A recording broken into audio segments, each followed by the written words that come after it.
So welcome everybody to the longest day of the year, the appropriate day for having a solar discussion.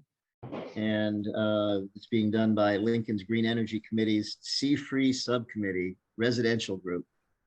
And we're very pleased to have the folks from Great Sky Solar joining us today to do a presentation on as an installer, some of the benefits of solar and so forth. I'm Scott Rodman. I'm a brand new resident, future resident of Lincoln. We're building a net zero passive house, so I'm very excited by that. And we've been very fortunate to have a great relationship of working with Great Sky as they've looked at our project, as well as quite a few others in Lincoln, and having done quite a few others in Lincoln. And so the third purpose of today is to sort of take you through from a residential perspective, someone who's gone through it, as well as an perspective on. I'm very of solar. I've done 3 on different houses, and we're about to do our 4th, and that's with batteries and so forth. So I've learned a lot as we've gone along, and have a long way to go in learning as in this process as well. So I'm going to take you through a few slides. And then we're going to have the slides that I'm doing, we'll also have available for people if they want to have them for, I think Belinda will very nicely send them out later on to everybody who registered, which is basically just, again, from a homeowner's perspective of what some of the things you'd want to look at. And then David Bridge, who runs and owns Great Sky, will take you through some of the other components that are more of the in-depth and so forth, and we'll have a Q&A at the end. And our goal is to be done in an hour. A little more time if people want to stay around for questions, and they can feel free to send emails to me or anyone else on the group if they want further follow-up on questions. Back to where we were. Okay, why install solar? First thing, is a lot of people look at it, and they will order these differently, but cost savings. It will reduce your electric bill, and you will have, the hope is that with net zero, you'll have a 0 electric bill. Now that means that it's seasonal in the wonderful sort of environment we live in of Massachusetts. We will have, you'll produce much more in the summer months than you do in the winter months, and your usage may depend upon what your level of HVAC is and so forth. Reduce your use of fossil fuels. The goal in Massachusetts is basically get to the point of reducing our carbon footprint and having more people move towards induction cooking and EVs and heat pumps and so forth that are electric based. And this is a significant step as our move to reduce the effects of climate change.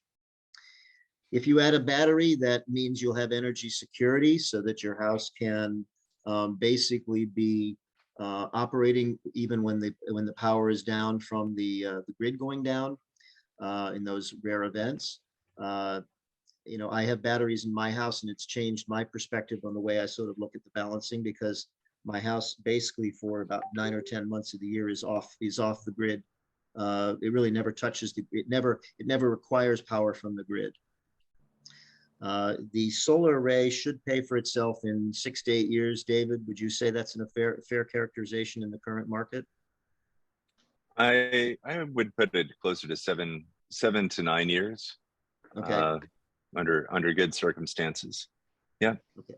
The SMART program in Massachusetts, which we'll get into, has diminishing numbers of support for incentives, which is making a big difference in the way that things are, the numbers and the payback.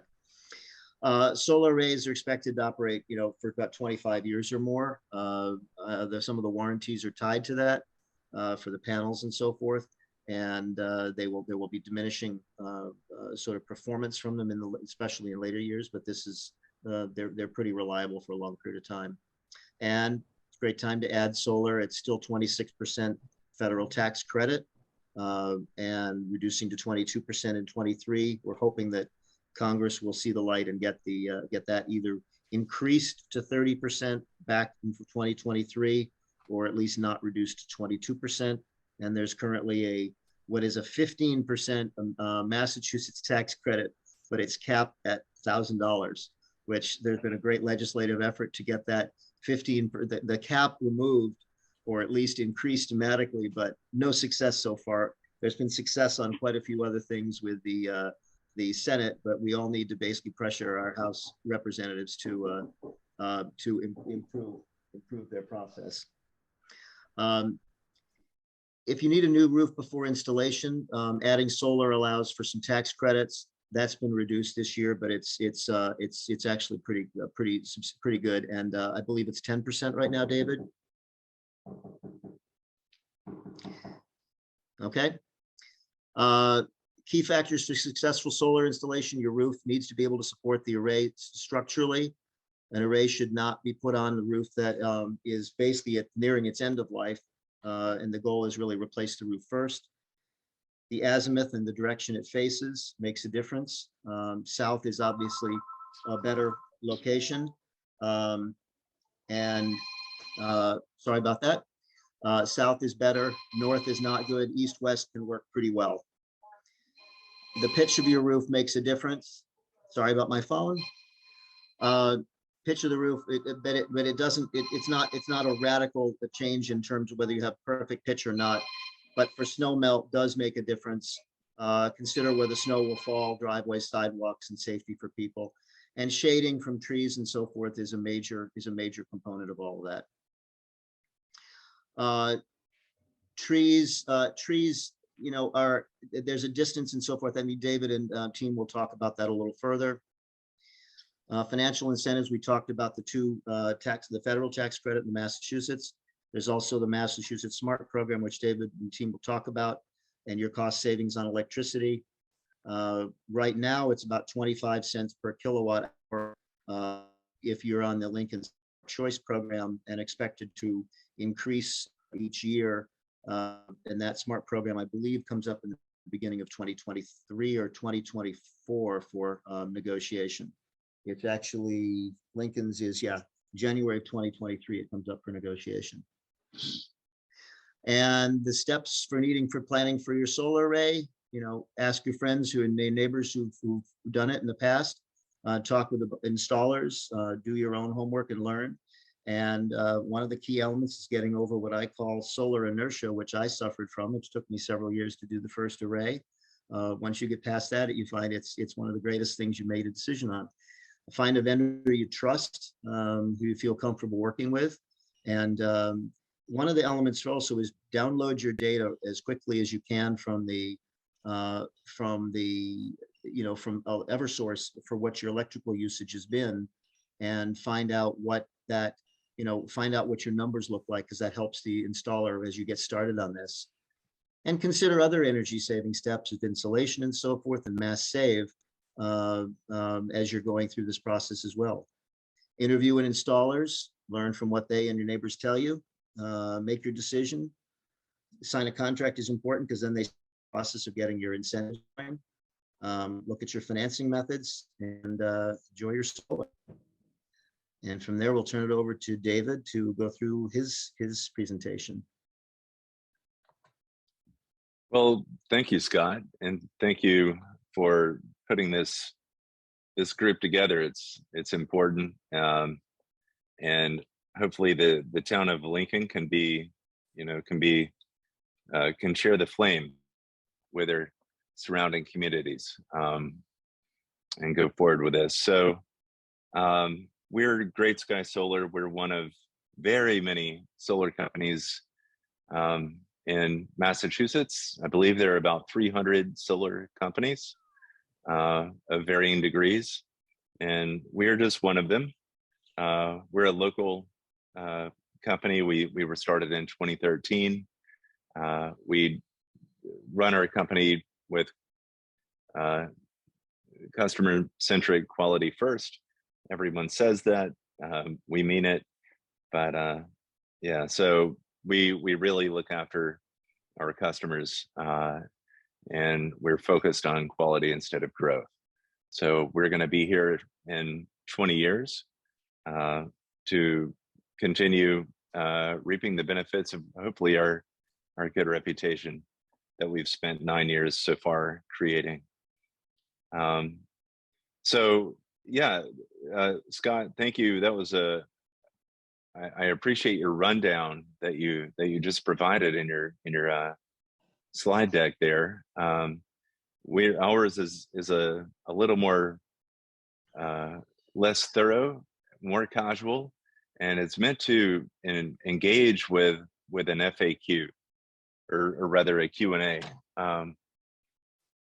So that way we can try to make sure that we're answering questions and sparking curiosities as they arise during this meeting. And hopefully anyone during the meeting or afterwards that's viewing this recording will have their questions answered. There are many ways to look at it. So we just want to make sure that we're covering as much ground as possible in this meeting and anytime we engage with any particular client. So a few of the things that Scott touched on are obviously the benefits of solar. I think everyone are aware that solar is a good thing for the environment, as long as it's put on the right home. It doesn't have a lot of value if it's installed in your basement. So it comes to us or some other responsible solar firm to make sure that your roof is appropriate for solar. And the call to whether or not it's appropriate for solar, it's simple because it matches up with whether is it a good ROI or is it not a good ROI. So if you're looking at a 14, 18-year ROI on a purchased solar system, then that might not be the best thing for you or Mother Earth. But if you're looking at something less than 12 years, then it's probably a good idea. But of course, financially, that's subjective. So owning your solar, of course, one would never lease. Friends don't let friends do a PPA or a lease. You're just swapping your current electrical provider for another electrical provider in the form of a lease. So most responsible companies only offer ownership for residential purposes. Of course, we offer leasing for municipal purposes, nonprofit purposes, etc.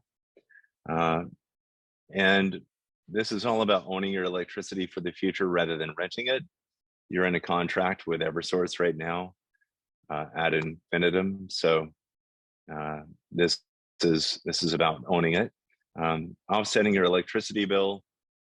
In the South and other areas of the country, folks have a lot more real estate on their roof to work with, whereas in New England, we have a lot of charm, a lot of Victorian homes, dormers, etc.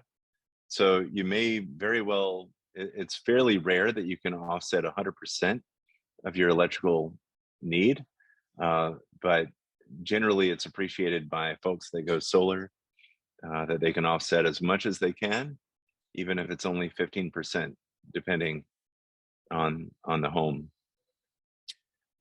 Massachusetts is a very competitive market. I believe we're in the top 3 most competitive markets in the country.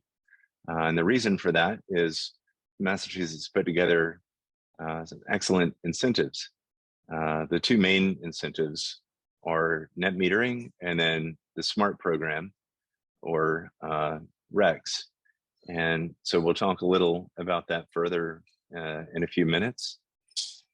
And then finally, just to finish this slide up, solar does in fact increase your home value. The way to calculate that is very vague. There are a few studies that have been put out. Some of them are outdated. There was the main study that is often quoted was put out in, I believe, 2012 by Berkeley, UCal Berkeley, saying that it increases your home's value by 5%. But if you live in a $6 million home, that's probably not true.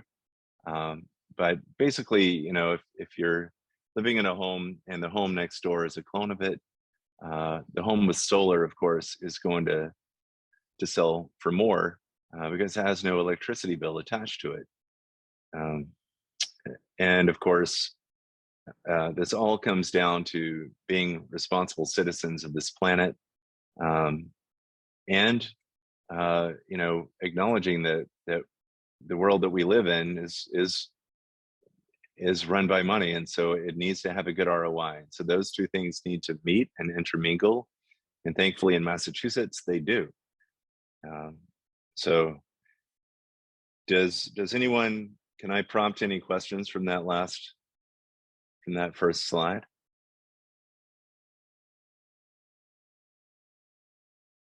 Okay, Darren, next slide, please. Darren, next slide, please.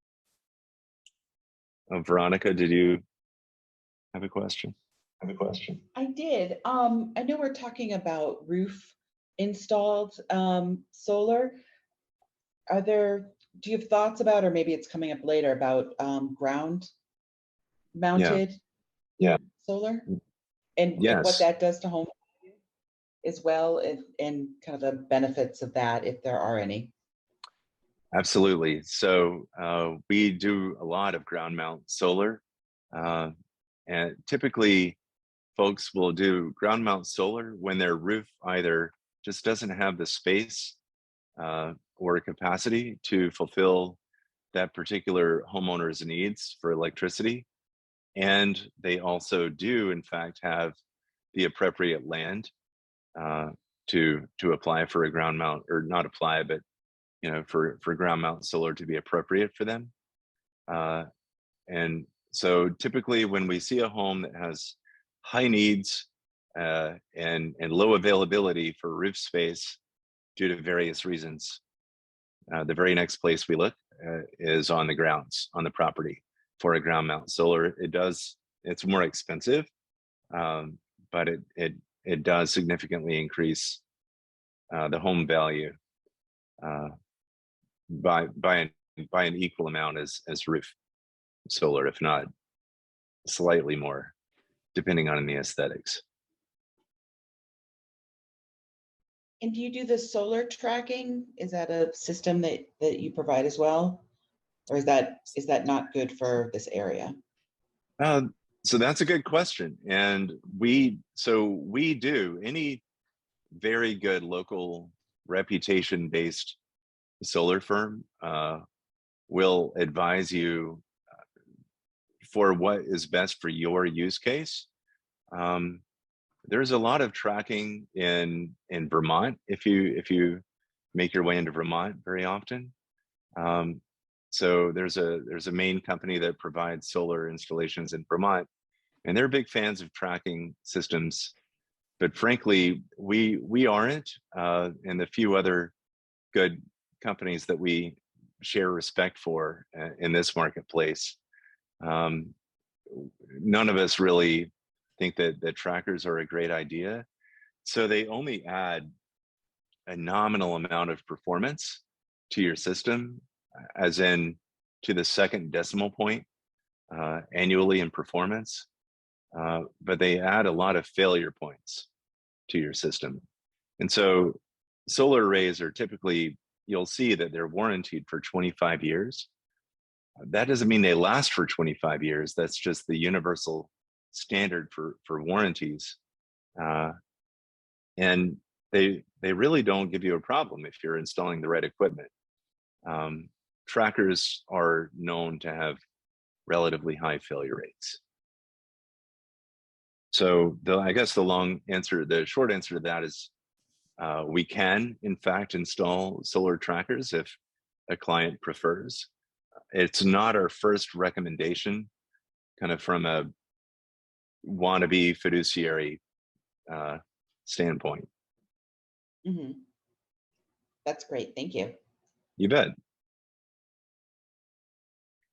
Darren, next slide, please. And by the way, I should introduce, there are a few folks. We have about 25 or so employees at Great Sky Solar. Everyone here are full-time and salaried. And we have 5 people total, including myself, on the line with us. So I'm David Bridge. I'm the president of the company. On the line with us are Darren, Sam, Derek, and Guy, and they are all analysts, and they all would be engaging with you when you decide to include our company in your solar endeavor. So one of the big questions David, Mark has a question. Oh, thank you. I didn't see that. Hi, Mark. Hi. I just wanted to get you, before you went too far off, keep you on the sidetrack of alternative installations, and find out where we are in relation to solar shingles. Ooh, good question. So solar shingles are, they were around for much longer than Elon Musk discovered them. They're doing a fine job with them. There's actually a company called Luma Solar, Luma. Barack Obama mentioned them in his 2009 State of the Union address, I believe. Solar shingles are great for very architecturally minded residences and structures. And by that, I mean, the roof line is critically necessary to the aesthetic of the structure, and price be damned. So the solar shingles are much more expensive than a standard shingled roof plus standard solar panels, despite what Tesla might imply. The longevity of the shingles are under question. Of course, there are significantly more parts to the system.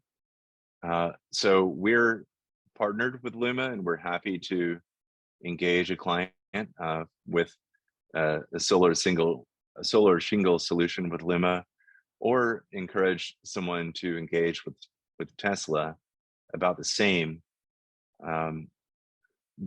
It's typically not as good of an idea from our perspective.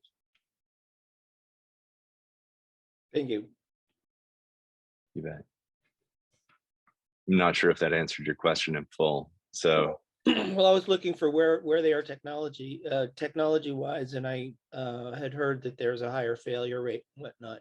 I mean, in my case, I have to dig a 200-foot trench to go from a barn to a house, because the house doesn't have a roof line. Yep. The barn does. So I'm wondering where the cost is going to trade off. The 200-foot trench that's nominal. That's not a big deal at all. Okay. Yeah. So you're lucky if you have that option, or if you have the option of a ground mount. A lot of folks don't enjoy those options. Don't want to have a ground mount. Right. A lot of folks don't have either of those options. Yeah. Okay. So thank you for that.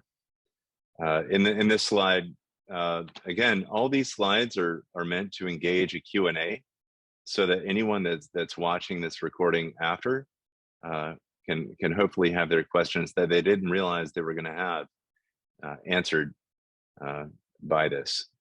And so just please verbally stop me if I'm going past you. So the process, doing your research, it's important to do your diligence, of course. A lot of folks focus their research on the solar panels themselves. The solar panels, thankfully, have reached a point, higher quality solar panels have reached a point where the failure rate is so negligible that it's almost not worth mentioning. As in, any responsible solar company are going to recommend responsible solar panels. So solar panels don't really fail. It's kind of a 1 in 10 to 20,000 failure rate. The inverters are where a system will fail if the system fails on the technology side. And so you just want to make sure that you're working with a responsible solar installer who understand the differences between better inverters and lesser inverters. And to give you an example, the solar panels are kind of like the copper inside your wall, whereas the inverter is kind of like the light bulb. The light bulb may very well go out, but it's very simple to replace. It's free to replace because they're, of course, under warranty. And the panels are the copper inside your wall. You don't need to worry about those. So as far as doing your research, it's probably best to focus your research on the most responsible local companies that you can identify. And then, of course, focusing on the returns on investment financially and environmentally. Does that make sense? Not sure if I said that very clearly. David Kavita has a question. Thank you. Kavita?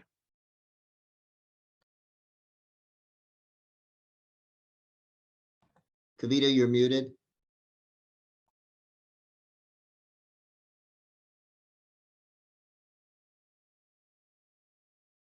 Hi, Kavita.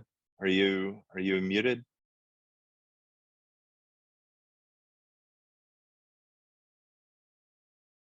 Okay, Kavita, just grab our attention as soon as you're able, please.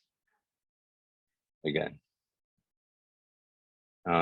So modeling your home with the correct pitch and shading analysis, that is very important. So the solar industry are unregulated. And the point of saying that is, unfortunately, any solar company can tell you anything that they want relative to your return on investment. And your return on investment is tied directly to the accuracy of the analysis that we or any company provides to how much electricity are you going to be able to generate from said number of solar panels on your roof or on your yard or on your barn, etc. After you install the solar, whatever you can produce is what you can produce. But it's important to understand that the science is there. We can know very accurately how much electricity you can produce throughout the future on any plane, on your roof, on your barn, in your yard, anywhere. We can predict it extremely accurately as long as we take the time to use all the tools that are available to us. And that's not special to Great Sky Solar. That's the case with any company. The only differentiation would be better companies will take their time to make sure that they're being responsible to provide an accurate forecast for you, rather than a quick and easy forecast or a forecast they think you might not see. So choosing the right system equipment for your needs. I covered that a little bit, speaking about panels versus inverters. That's really what it comes down to. Panels, typically, at this point, the top panel manufacturers are so close in quality. It's very difficult to differentiate qualitatively between them. Their specs will say one thing, but a lot of the price that you pay for the panels goes to underwriting very aggressive specs, warranty specs. In real life, the difference is less than it even says in the specs. So they're not going to degrade to the degree that they say that they might, etc. It's important to choose the right inverter. By far, that's the most important choice to make. And again, choosing the right installer is going to help you do that. David, can I just step in for a second? You also made a comment to me as we were talking about this beforehand about you have a specific choice what you believe in as inverters because of specific reasons. Can you just take a second on that and the importance of the inverter technology? You bet.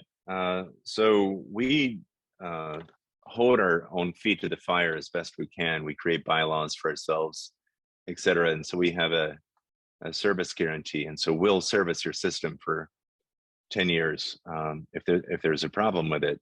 That is not a marketing technique. It's built in to make sure that we're all paying attention as close as we can to the industry and to board membership changes in any given major company that we're utilizing or that we're looking to utilize, et cetera. And that's particularly important, or it's easily anecdotal in the inverter market. SolarEdge was an excellent inverter manufacturer, easily the top inverter manufacturer through 2018. Whereas Enphase was a competitor of theirs, and they were just having a hard time with their technology. Enphase, thankfully, were able to improve their technology. SolarEdge, however, had just captured a majority of global market share, and their shareholders very much appreciated that. And so their shareholders doubled down and focused on market share over quality control. So we, just as our company, have over 1,000 customers. We have about 217 customers on SolarEdge, and these are customers before this transition happened. And our SolarEdge customers are experiencing a relatively high failure rate relative to our Enphase customers, of whom we have about 750. And so it's important that we pay close attention to the market so that we're recommending the right equipment to you. And any responsible solar company would do the same. The hard part, of course, is just identifying the responsible solar companies. SolarEdge have the capability to be an excellent manufacturer, but they've put a lesser focus on their quality control. And unfortunately, we just don't trust their product right now. But that hopefully is temporary. So Enphase is our top recommendation at the moment for trustworthy inverters. To give some hard anecdotal evidence to that, like I said, we have about over 1,000 customers, about 750 on Enphase from the past 3 years. We have 217 customers on SolarEdge total from the past 9 years. We average 4.5 service calls per week on our SolarEdge fleet of 217 customers. And we just had our 6th service call total on 750 plus customers in 3 years on our Enphase fleet. So it's drastically different, and it's important to us. So I see a few hands are raised. Kavita?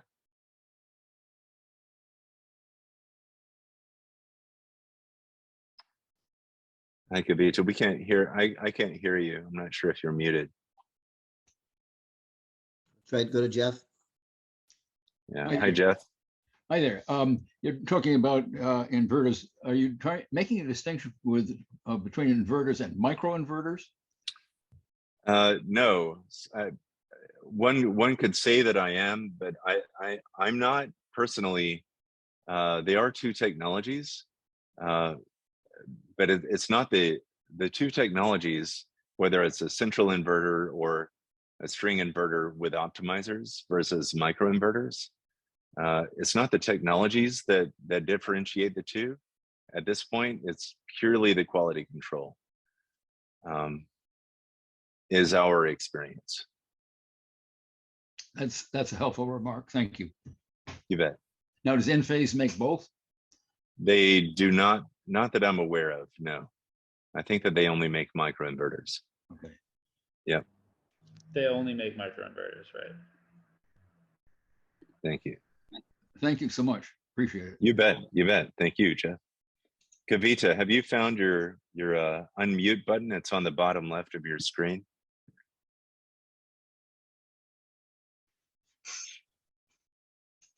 Okay, just raise your hand again, please. So when you do identify the right equipment, you do identify the right installer. The rest is very simple from the consumer's point of view. A responsible solar company is going to take care of everything for you. So there will be a flurry of paperwork. Generally, it'll be, signed digitally in the first week or two of the process. And then we're very busy. It's a flurry of work in the back office with administration, particularly in Massachusetts. And then we'll, at time of install, the solar company, be it us or whomever, show up and they do their thing. And then about a week to 3 weeks later, you'll be able to turn your system on. So our process is a little different than some solar companies, but in general, the process is quite parallel. The only main differentials are responsibilities and timing.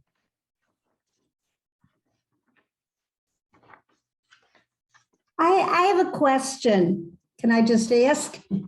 Please. This is Barbara. Are you having any issues in terms of component availability? We hear all these things about the supply chain. What's going on in the solar industry? Oh, good question. The supply chain had not affected the solar industry to any substantial degree until about 6 to 8 months ago. And then it began its domino effect. So the supply chain is providing challenges to a majority of the solar industry, but not all of the solar industry. And so we and a few other companies in Massachusetts enjoy high volumes and yet also good reputations. And we enjoy kind of what's referred to as first in line status with distribution and manufacturers, mostly because the manufacturers know that not only do we carry high volumes, but we do it very well. So we represent what we represent very well. And so they want to make sure that we have whatever equipment they have available in North America. So thankfully, we and some of the other better companies in the state have not been very affected by the supply chain issues. Additionally, it did take a huge amount of pressure off. That will take some time for the rest of the local industry to catch up to, but it did provide a relief valve when the Biden administration postponed some legal action that was kind of holding everything up. So that in conjunction with everything else going on was something of a potential death blow to the industry. And the majority of the industry were thankfully able to avoid that. Just related question. If I were to sign on the dotted line with you this afternoon, and my roof was all in good shape and no trees had to be cut down, and so no further site prep work. Now I know you don't know what my house looks like or anything like that, but sure. What's your lead time on parts and labor right now, roughly? Sure. So we're different than many, if not all, companies. So our lead time, we keep our backlog at 12 to 14 weeks at all points throughout the year. The reason we do that is we don't subcontract and we don't hire what I would consider to be irresponsibly. So we don't hire we don't grow our company and hire people based on market temperature. So we're here for the long run, and all of our employees, when we do, if someone is fortunate enough to gain a job with our company, they're a very long-term employee, hopefully. And so we keep our backlog at 12 to 14 weeks. To keep it kind of industry general, I think it's appropriate for solar companies to carry maybe a 10 to 20 week backlog, maybe 24 weeks. So anything less than 2.5 months is that's a little sketchy. And anything longer than 6 months is just entirely irresponsible. Okay, thank you. You bet. David, can you comment on Eversource's challenges and how long that lead time is now for what you have that as part of your lead time? So Eversource they're often a majority of the problem. They require, of course, they're a significant bureaucracy, and working with them is same.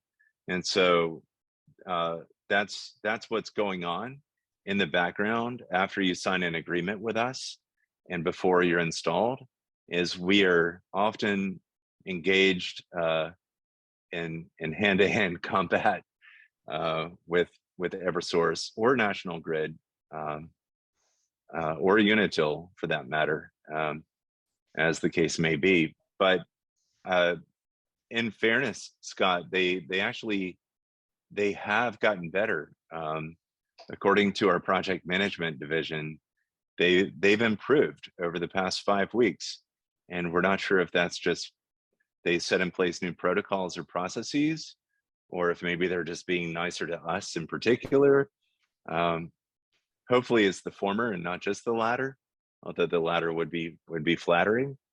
But so after your system is installed in say 12 to 14 weeks, then if you're in Lincoln, the Lincoln Town Inspector will come out and they will take a look at the installation, make sure everything is as good as it should be at least, which is something of a low baseline from our perspective.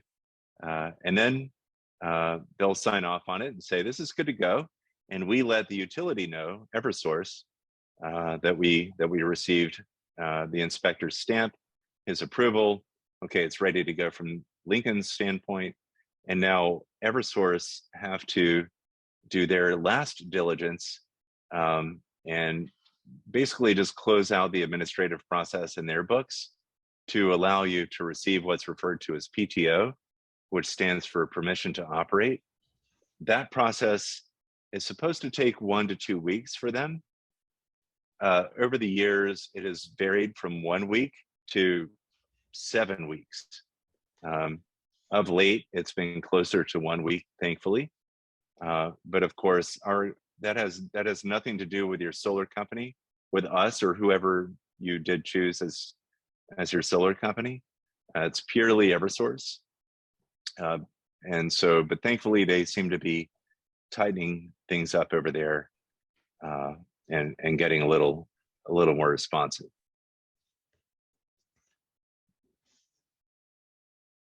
Does that answer the question that you wanted me to touch on, Scott? Yes, thank you very much, David. You bet.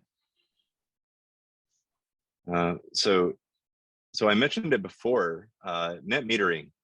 We are very, very fortunate to have a state that believes in renewable energy and to back it up in more than just words. And so net metering is an incentive that we appreciate and enjoy as a market. We would appreciate if the limit were a little higher, but we're very fortunate and glad that we have it at all.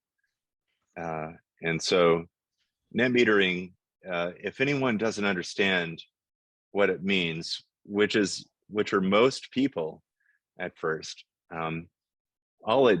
the easiest way to describe net metering is you're generating the majority of your power, being that we're on the 42nd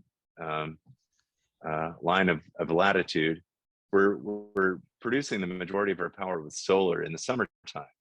but we may not necessarily need all of the power that we're using or producing in the summertime.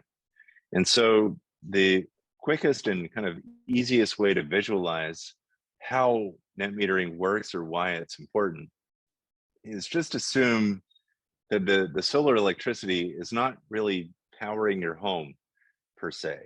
It's going through a production meter and then it's going right out to the grid. But that production meter is what matters.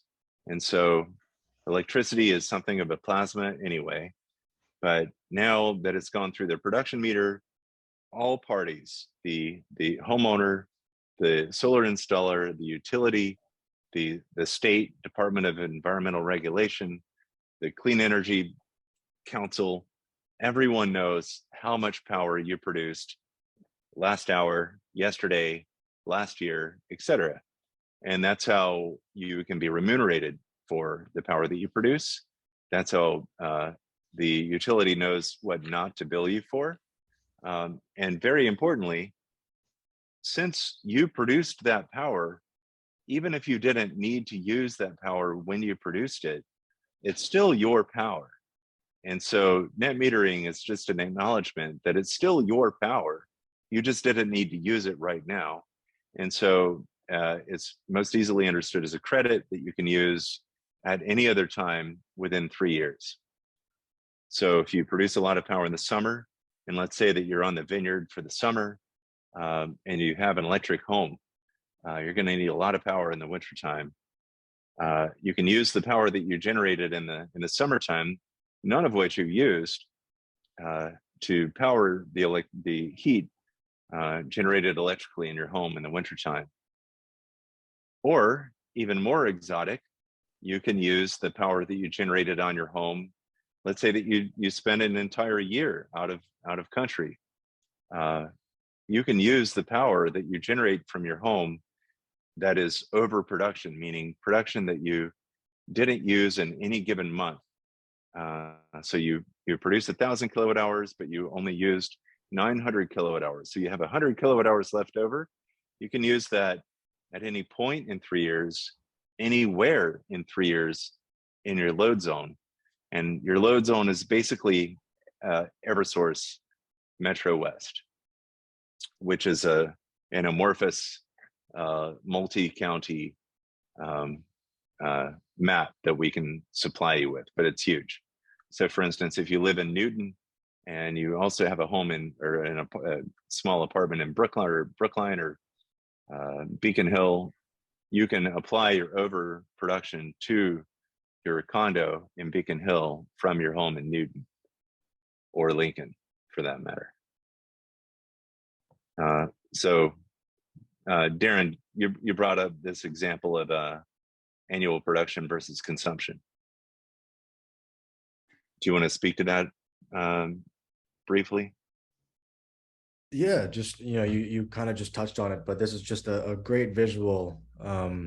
This is just a typical, specifically a 27 panel system. It's offsetting this customer's energy consumption by 122%. So meaning we probably adjusted for a mini split to be installed in their home or a future electric vehicle charger. But this annual production is around a little over 10,000 kilowatt hours. So as you can see what David mentioned, in the summer, you'll generally be producing more than you're consuming. And then in the winter, you'll be consuming more than you're producing. So net metering credits are just a way to, again, just to adjust for the seasonality of your production. And you're able to use these credits that you'll have in the summer and apply them to the winter. And they roll over year after year. David, can I just make a quick comment? Please. One of the other things that's very nice about that program that net metering in Massachusetts is something that they lovingly call Schedule Z, which means you can also, if you're not going to use it yourself, you can, if you have a family member, if you have a neighbor or whomever, you can transfer it to them, sell it to them, whatever you want for those credits, so that you're monetizing those additional credits and not just having to wait to get them to use yourself. That is mostly true, but a very, very good point, Scott. Thank you. Those credits will have already been considered monetized. because the state will remunerate you for all the power that you produce via the SMART program. And even if you don't use the SMART program, they still disallow for the monetization of net metering credits. But you're absolutely right. You can apply your additional electricity production to anyone with an electric meter, utility meter in your load zone. And Eversource is, I believe Lincoln is Metro West, at any point within 3 years. However, if someone were to exchange a beer or a cheesecake or gift it for some sort of birthday gift, that's different. But technically, it's not supposed to be monetized. I'm sorry. So even under Schedule Z now, it's not supposed to be? No, sir. Okay. Sorry. Thank you. That's on the old system that was allowed, wasn't it? I'm not sure about that. Okay. You can still transfer them. You just might not be able to take that birthday cake. I think the spirit. I think the spirit of the program is that they just don't want heavy gamesmanship. So I'm sure if a favor was traded for electricity, no harm, no foul. So I don't think that they really care that much outside of large scale fraud, which really is pretty much impossible in the residential ownership scale. But yeah, that's a really good point to bring up, Scott. Thank you.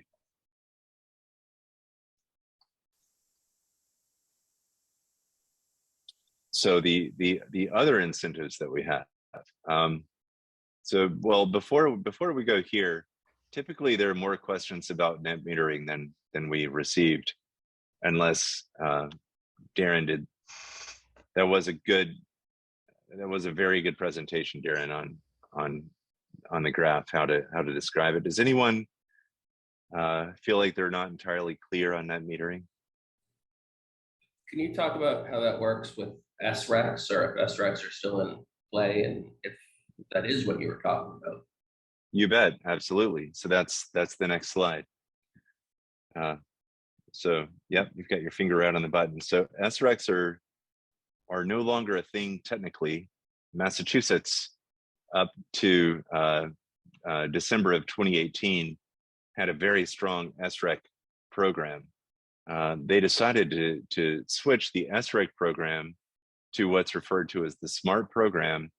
The beauty of the SMART program from Massachusetts' perspective was that it wasn't market driven.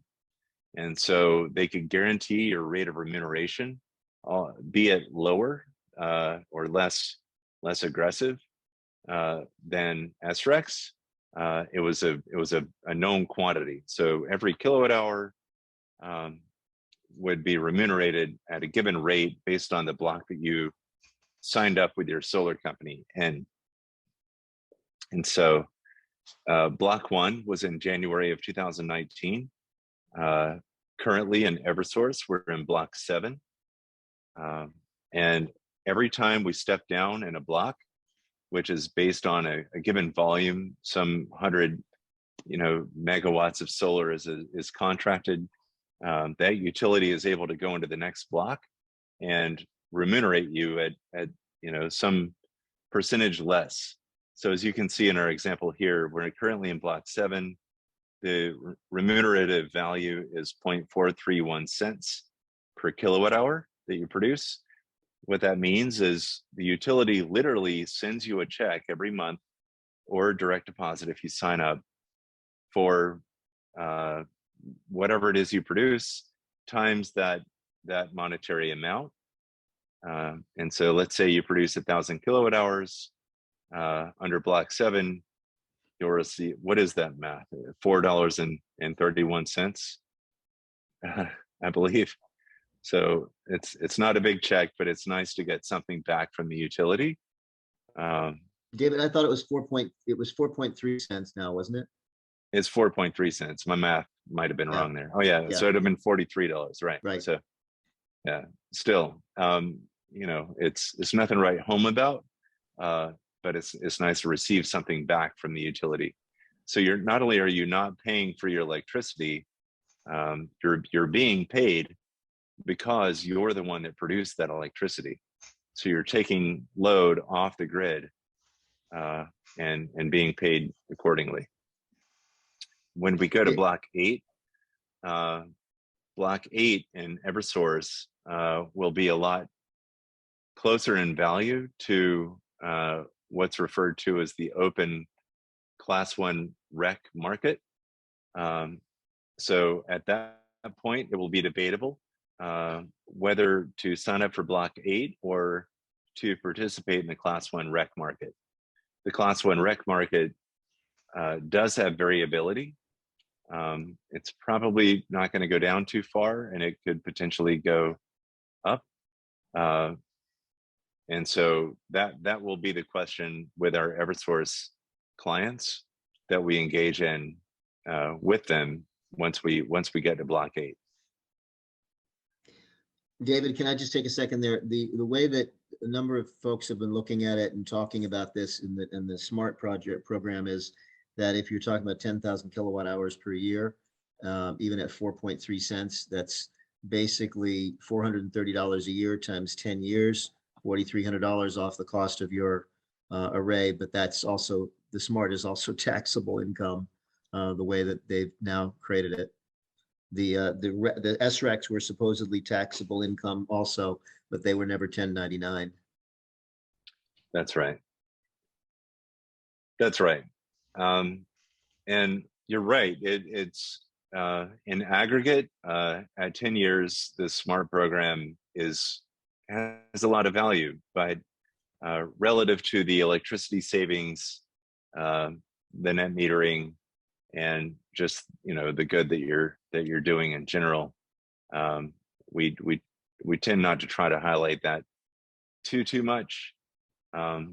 But you know, on a normal system like we're describing here, $4,300 over the course of 10 years is obviously of value. So thank you for that. That will go to $3,200 as soon as we get to block 8. Which, Sam, do you know where we are in that process off the top of your head? I think you're muted, Sam. We're not quite halfway through block 7 right now. I think we're at right around 40-45%. Okay. So in regards of volume or time, do you think we're what, 3 months out, 2 months out?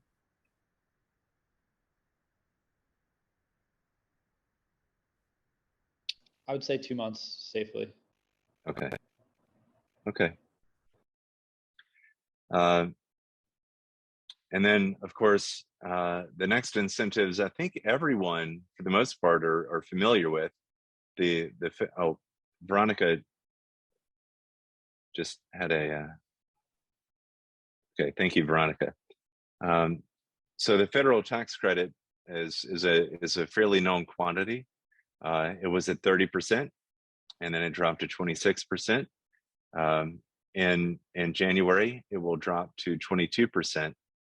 And then in January of 2024, it will drop to 0. And basically the cutoff to enjoy the difference from 1 year to the next over the next few years is what's referred to as mechanical completion for a residential project. And so if the system has been installed reasonably, to a reasonable degree, as in mostly installed or, you know, completely installed, but has not yet received permission to operate from the utility, which is kind of a, you know, a variable that the IRS appreciate and understand, then it's applicable for the year that it was installed and completed. So for instance, if we were to install your system and we completed the installation on December 31st, you can comfortably apply that with your accountant to your 2022 taxes. If you, an important note, these are tax credits, they're not a tax rebate. And so you want to make sure that you, as you move your money around, that you have the tax liability for that year. So if if you have a $100,000 system, you'll appreciate $26,000 as a tax credit, and so make sure that you have that liability available. If you don't, it's no big deal. You can stretch it out over the course of 3 years. And then, of course, as Scott was mentioning earlier, the state offers a rebate, which is very different than a credit of $1,000. And so they just issue a rebate of $1,000. Technically, it's 15%, but that pretty much means $1,000 for everyone.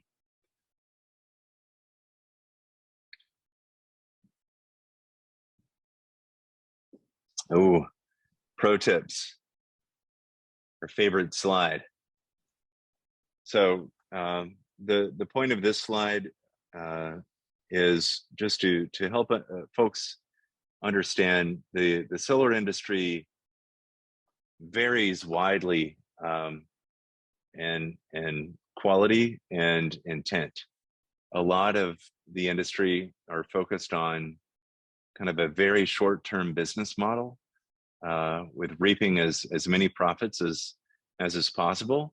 And there's nothing necessarily wrong with that. That's the American way, et cetera, et cetera.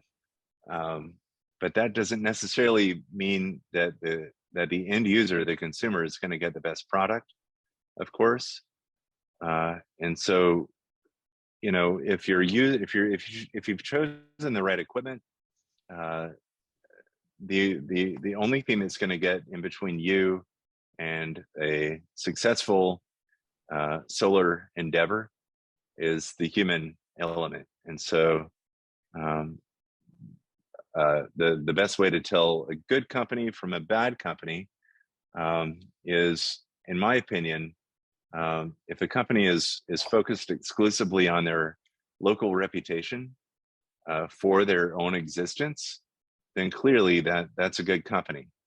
And if that is not the case, then that company should rightfully be more verified, I guess is a diplomatic way of putting it,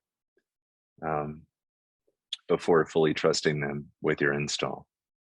A couple red flags that you might want to look out for: companies that offer loans or leases or PPAs to residential households don't tend to have the consumer's best interest at heart first and foremost. And so there are probably better options locally than those companies. A loan is always going to be better than a PPA or a lease for a homeowner, save for some very exotic, 1 in 10,000 kind of circumstances. So paying for a system in cash or getting financing for the system through a solar specific loan, which requires nothing out of pocket, your cash flows are still going to be net positive from day one, whereas with a lease or a loan, a PPA, that's not the case. Another important thing to understand when you're engaging with the solar industry, financing options. So if you would prefer to finance the system, which I think typically is better to do than to pay cash, in my opinion, if you see it come across your desk that there's a 1%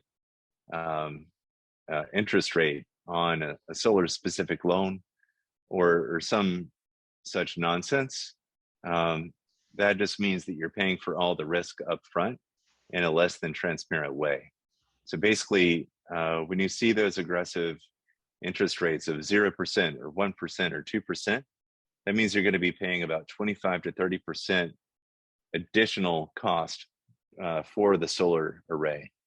So instead of a $30,000 solar array, now it's a $39,000 solar array that you enjoy 1% interest on. There is a nexus where it makes sense to pay a high fee for a low interest rate, but that nexus is a pretty high dollar volume. And we're happy to model those out for our customers, as would any responsible solar company. Does anyone have any questions, or does anyone from my firm want to add anything to that?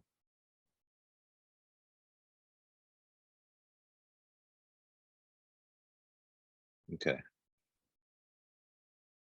So that covers the brief pro tips section. Anyone that wants to understand the timeline.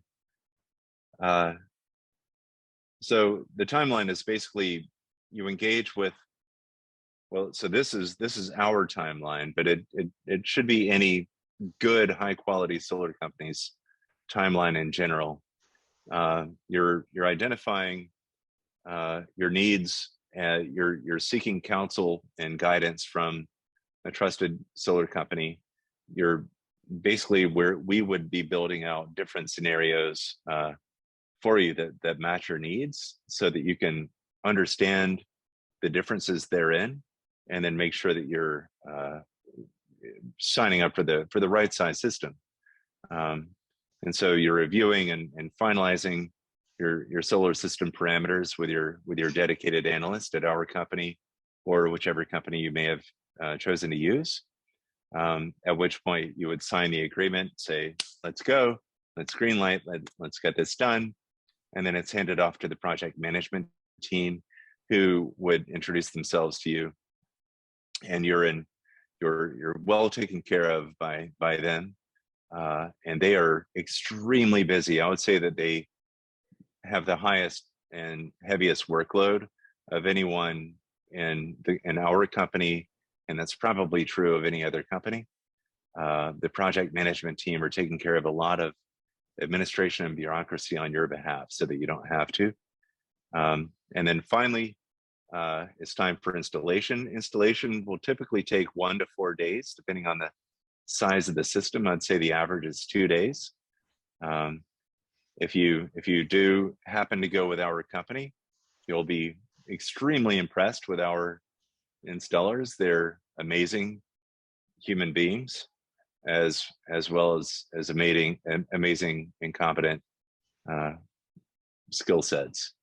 And then finally, your system gets turned on after the utility has granted permission. And that whole process with our company is going to be about a total of anywhere from 14 to 17 weeks total in general.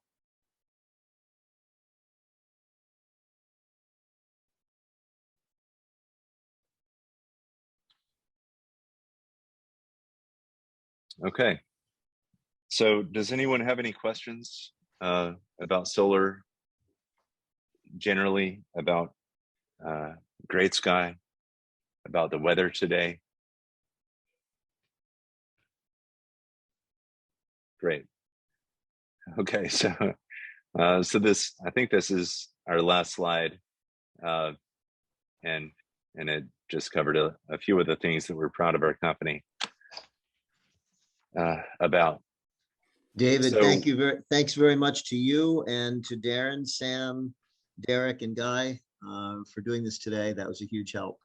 The goal of the committee that is working on the residential efforts is really to see more and more solar put into Lincoln, and to have people very happy with it and have successful installations. And to that end, we remain available for any questions or assistance you need. And obviously Great Sky will take those. You see their information up on the screen. our slide deck will go out, which has my email address, and I'm sure you can reach all of us through Lincoln Talk as well, to get in touch if there are questions. Thank you all very much. Thank you, Scott. No other questions from anyone? Does Great Sky do battery backup? Yes, we do. We sure do. That actually raises an interesting point. There was that. Thank you very much, Belinda. You that was a good trigger. There's a program called Connected Solutions that is involved with battery that basically allows you to, when you have a battery, to participate towards Eversource's ability to hit their peak demand needs by the fact that they will literally pull the power down from your batteries on up to 60 days in the summer to meet their peak demand, which can be between the hours of 2 and 7 p.m. for up to 3-hour period in each of those quote events.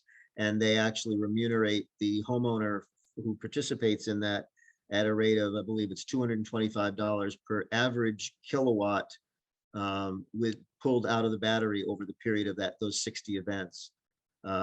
It's typically that will turn into somewhere around, if it's like the current Tesla battery, and I've been in it for 2 years, and it's so far, and it's produced about I would say $500 to $600 per battery per summer. And it's a program that helps a lot with climate wise for not having them. If more and more people have those, there'll be less need for things like peaker plants. That's right. And batteries also give you the advantage of having energy security from the idea that if power goes out at night, you'll have power where a lot of these new Enphase systems will actually produce power that you can use in your home during the day as it's generated, but you wouldn't have that at night because the sun's down, where the batteries will kick in and run the house and be pretty much seamless. That's right. And Christian Jones, their Tesla is approved for connected solutions, as are Enphase, Generac, I believe. Sam, who else are approved for connected solutions? It's Enphase, Generac, Tesla, and LG Chem, and Sonnen. Mm-hmm. And Sonnen, that's right. I'm not sure about SunPower.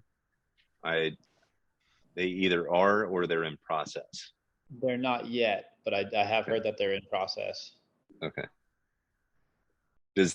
Christian, does that answer your question? No, I see.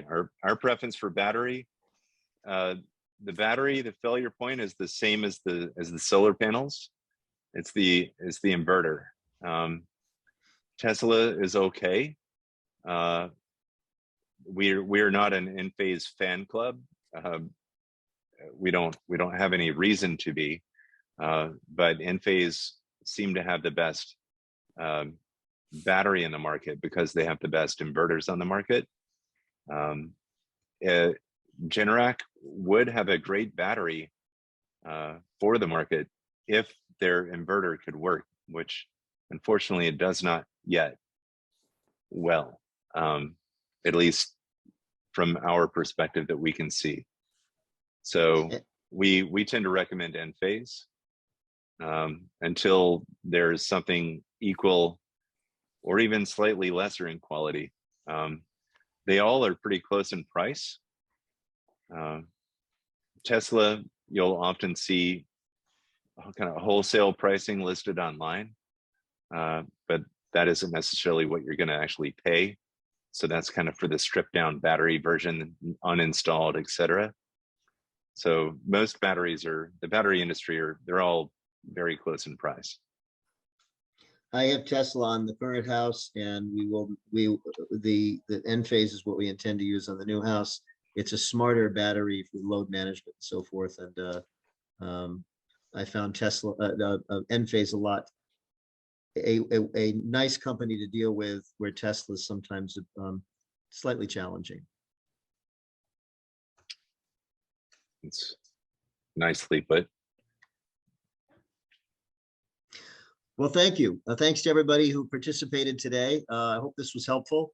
And for anybody who wants to go back and see anything else, the committee will be putting all of these presentations up online for the recordings, and the slides will be up as well, or available to everyone that we'll send out.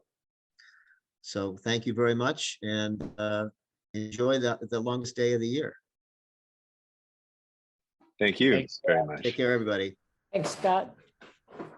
Take care. Super presentation. Thank you.